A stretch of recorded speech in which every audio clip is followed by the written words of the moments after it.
Alternating current के बारे में पढ़ा था। अब जब हम ऑल्टरनेटिंग करंट पढ़ेंगे तो ऑल्टरनेटिंग करंट में कुछ टर्म्स, उससे कुछ टर्म्स रिलेटेड होती हैं, वो भी हमें पढ़नी पड़ेगी, तो हमें समझ में आएगा कि वो जो वेवफॉर्म चलती चली जा रही है उसमें क्या क्या प्रेजेंट है। ठीक है, तो सबसे पहले मेरा है साइकिल। साइकिल, इसको चक्र भी बोलते हैं। ठीक है, तो जैसे ये मेरा वेवफॉर्म है, ये वेवफॉर्म है, ये वेवफॉर्म है ना, एसी करंट है या एसी वोल्टेज है, तो ये मेरा ऐसे चलता चला जा रहा है। ठीक है, तो इस वेवफॉर्म में जब मैं 0 से बढ़ी, ऊपर आई, मैक्सिमम वैल्यू अटेंड करी मैंने, उसके बाद फिर 0 पे फिर से आई, फिर विपरीत दिशा अपोजिट डायरेक्शन में मैक्सिमम वैल्यू अटेंड करी, उसके बाद फिर 0 पे आई। ठीक है, तो यहाँ से यहाँ तक आने में ये जो मेरा वेव फॉर्म हो रहा है, ये क्या कहलाता है? मेरा एक चक्र या एक साइकिल। ठीक है, तो जो एसी करंट है मेरा वो साइकिल्स के फॉर्म में चलता है। ठीक है, स्टार्ट होगा, मैक्सिमम पे जाएगा, 0 पे आएगा, अपोजिट डायरेक्शन में जाएगा मैक्सिमम पे, उसके बाद फिर 0 पे आ जाएगा। ठीक है, तो इस तरह से मेरे एसी वेवफॉर्म्स चलते हैं। जहां से ये रिपीट होना स्टार्ट हो जाएगा तो ये दूसरी साइकिल आ गई। अब ये एक वेव यहाँ तक आ गई, इसके बाद जो रिपीट होना स्टार्ट होगी वो क्या आ जाएगी? मेरी तीसरी साइकिल आ जाएगी। ऐसे ही एसी में ऐसे ही साइकिल्स चलती चली जाती है, चलती चली जाती है।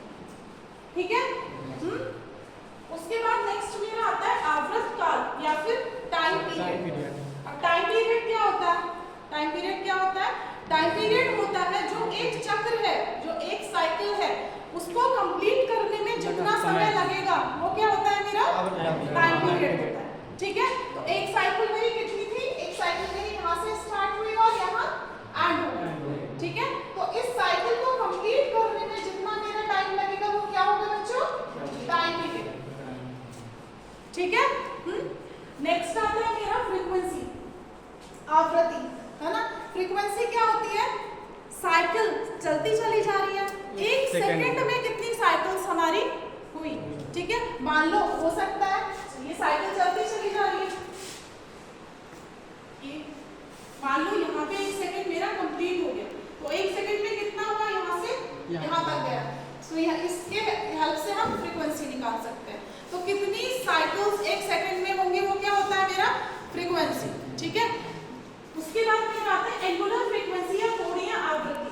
एंगुलर फ्रीक्वेंसी का अगर फॉर्मूला देखो तो ओमेगा क्या होता है? 2 पाई एफ के बराबर। एफ लीनियर फ्रीक्वेंसी है, ठीक है, 2 पाई एफ। लेकिन एंगुलर फ्रीक्वेंसी कहाँ हमें मिलती है? एंगुलर फ्रीक्वेंसी हमें वहां मिलेगी जहां पे कुछ ना कुछ एंगल होगा। जैसे ये साइन वेव भी है, एंगल है ना, sine wave, cosine wave, angle पढ़ा है जी मैम। साइन थीटा होता है ना, साइन फाई इससे रिप्रेजेंट होता है। ये 0 डिग्री, यहाँ पे आए कितने डिग्री होता है बच्चों? कितने डिग्री होता है? 90 डिग्री, हाँ, 180 डिग्री, 270, 360 एंगल है ना। साइन वेव में एंगल है, इसका मतलब जब हम एसी की बात करेंगे तो कौन सी फ्रीक्वेंसी यूज करेंगे? Angular frequency. ठीक है, जब हम एसी की बात करेंगे तो एंगुलर फ्रीक्वेंसी का यूज करेंगे, क्योंकि उसमें हम साइन वेव की भी बात कर रहे हैं, कोसाइन वेव की भी बात कर रहे हैं, सबकी बात कर रहे हैं ना। तो वहां पे हमारा अगर साइन और कोसाइन वेव कहीं मेंशन है तो क्या है? वहां पे एंगुलर फ्रीक्वेंसी प्रेजेंट है। ठीक है, उसके बाद मेरा आता है एम्पलीट्यूड या आयाम। एम्पलीट्यूड क्या होता है? किसी को पता एम्पलीट्यूड क्या होता है? जैसे ये वेव चल रही है, हाँ, ये वेव मेरी 0 से स्टार्ट हुई, वैल्यू इसकी बड़ी, मान लो यहाँ 1 हो गई, यहाँ मान लो 2 हो गई, यहाँ मान लो 3 हो गई, हाँ, ठीक है।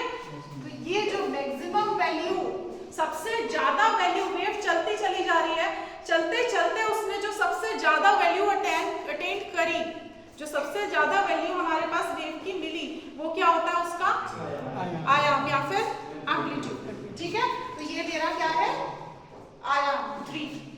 मान लो दूसरी वेव ये है मेरे पास, यहाँ पे 4, तो यहाँ पे 3, तो इसमें आयाम क्या हो गया मेरा? 4। क्या हो गया?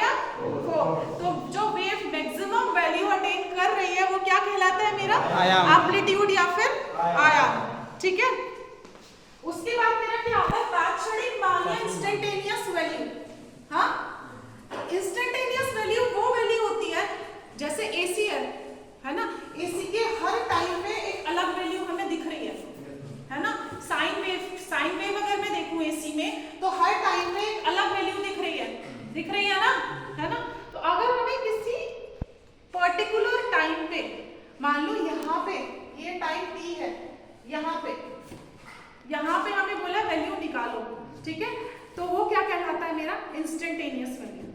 किसी भी पर्टिकुलर टाइम t पे जो अल्टरनेटिंग करंट की वैल्यू होती है वो क्या कहलाती है?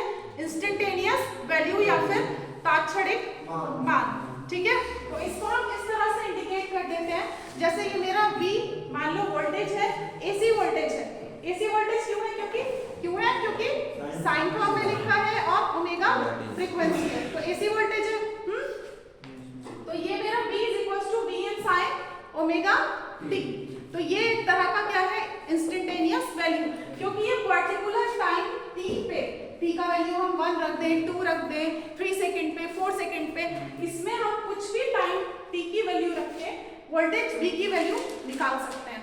तो AC वोल्टेज की वैल्यू किसी पर्टिकुलर टाइम t पे क्या कहलाती है? इंस्टेंटेनियस वैल्यू या फिर तात्क्षणिक मान। ठीक है।